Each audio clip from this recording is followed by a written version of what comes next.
It's Tolstoy, War and Peace. 5 stops to Clapham's not going to make a dent. It's nice to have something of my own going on. Dave! Who the hell is Dave? You know who Dave is. Really wanted to win this, didn't you?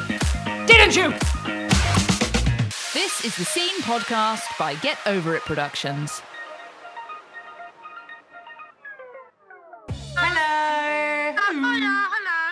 And welcome to another episode of the Scene Podcast, a series of little plays brought to you by Get Over It Productions.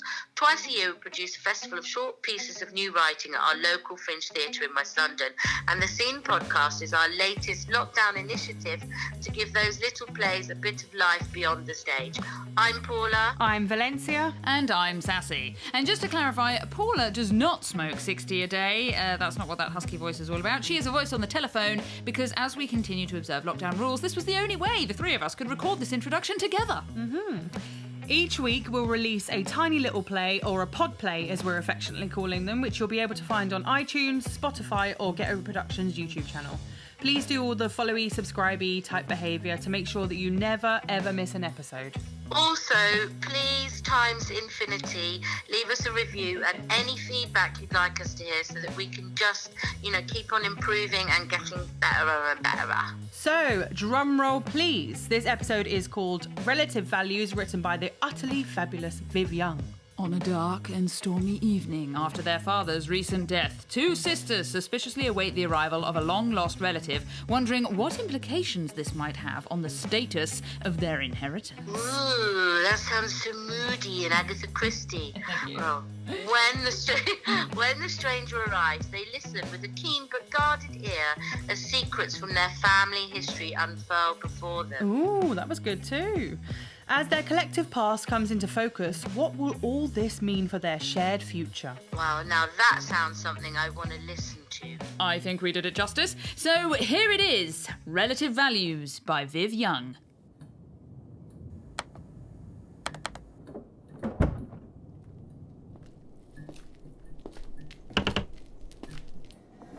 Before she arrives.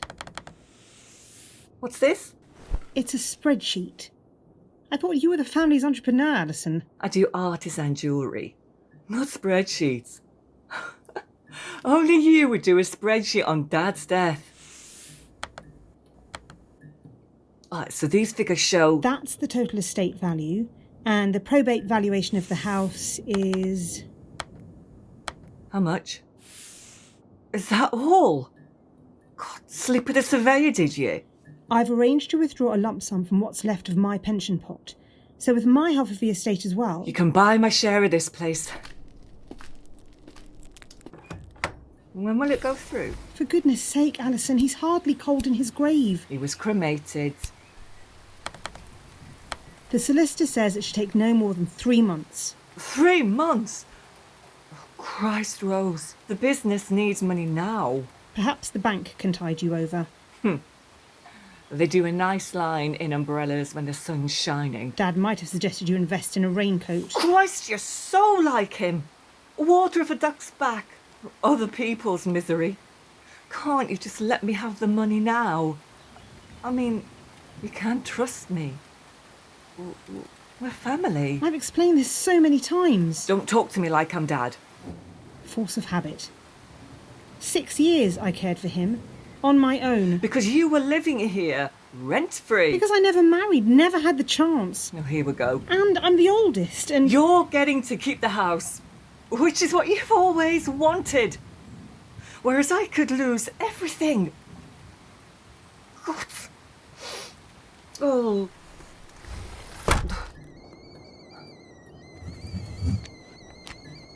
She's late. What's this woman's name, anyway? Pamela Martin. All she said was she's a relative. And that she had something important to talk to us about. Bet it's some old cousin of Dad's. They all come crawling out of the woodwork when there's talk of an inheritance. What? I've been here for you, haven't I? Since he popped his clogs, yes, but... Oh, don't start, Rose. Just don't. Well, as things stand, I can only just make the sums work now. With a third beneficiary...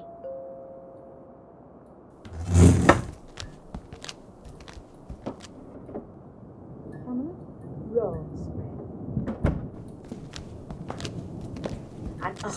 You must be Alison. Oh, you look so much like your mum. How do you... I shan't beat about the bush. What's that? This is my birth certificate, my original birth certificate. We're sisters. Well, half sisters. I'm sorry, we're... Sisters! Don't be ridiculous. Here's me, the date, and in this column, mother, her name, that's our mum, Christine Burke. Before she met your dad, Christine had me and I were adopted as a baby. No. We'd have known Oh, she didn't want you to know. Or your dad, well, especially your dad. 2 years before they were married. Dad would have had a fit. Aye, but it were different then. Back then, shameful having a kiddie out of wedlock. He'd have had a fit now, the surly old... Alison, he was our father. But he was a belligerent old bugger. He could be difficult. Well, seems to have left you well provided for. It's a lovely house. Mind if I use your toilet? First not right, yeah?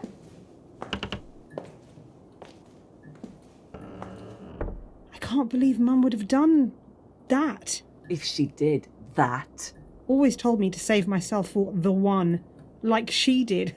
Reckon she's valuing the estate. Don't be silly. If this is genuine... Why would she be here if it isn't? You tell me. I mean, you don't really think it's a coincidence. All those years slip by, and then she decides to look up her real family the week the probate notice is posted for Dad's estate. It's okay if I... Oh, tea, yes. Are you hungry? A sandwich after your long journey? Did I say it were a long journey? It's the accent. Yorkshire. Your adopted family don't know you're here. Dead, but Not forgotten. hardly surprising. They'd be 95 by now. Sorry for your loss. Only child. They had a son, Andrew, 2 years after they adopted me, but he died. School swimming accident. Pamela Martin's your adopted name. Jillian Pamela Martin. They kept Pamela out of respect for Christine. That was very sweet. Wonder why she called you Pamela. Well, Rose was called after Dad's mum. Me after Mum's mum. She said she chose the name because there were a little girl down the street called Pamela, and she wanted to hear the name often, so she get used to it, not get upset. Hang on, you... Spoke to Mum. Oh, 1979. That was the year she was killed. We met in London. She'd have been 41? She looks so young. Good for her age. You look like her, Ali. The eyes. Always thought you had a smile.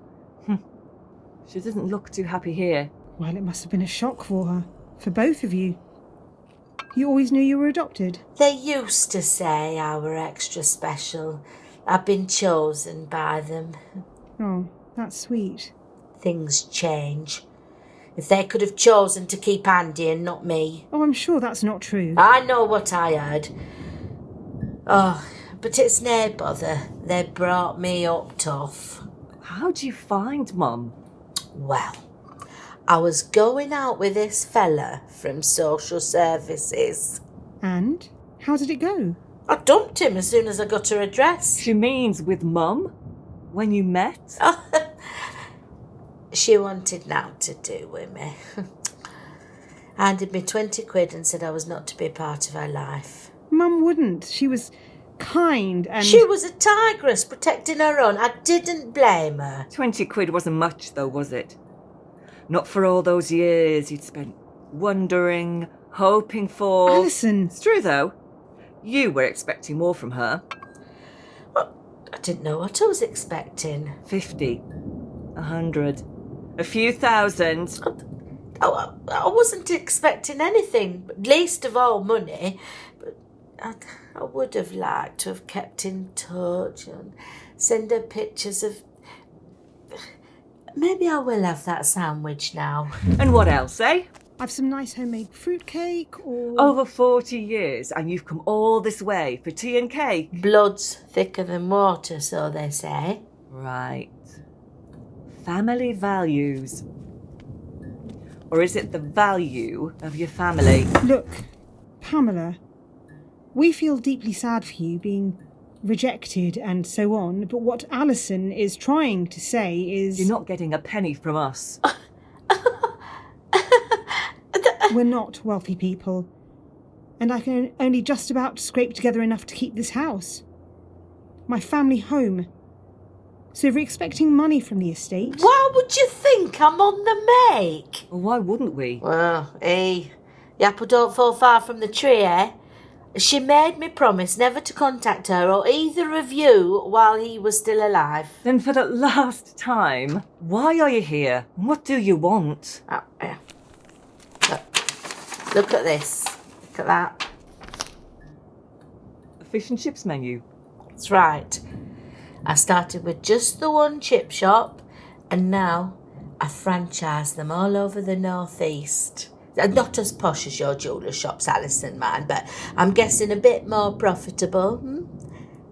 2.2 million last year. So you see, I'm not here for your money. I'm here because... Oh, sorry. First, can I have that sandwich or a bit of cake or something? I've got some tablets I've got to take with food.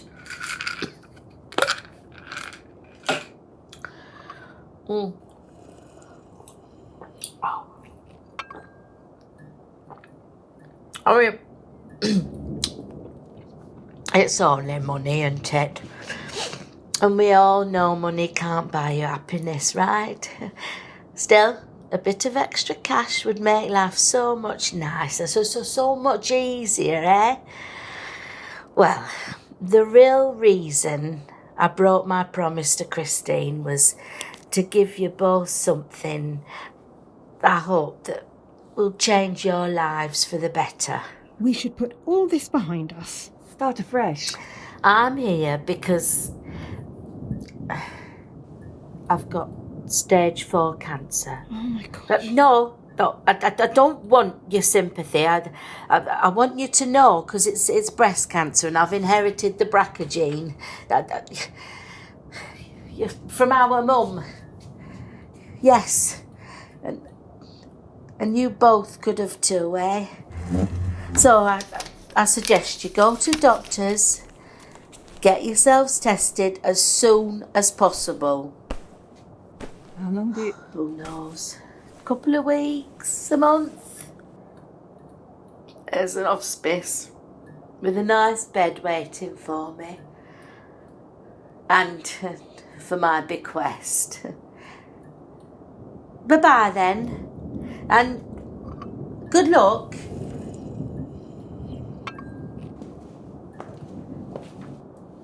Sisters.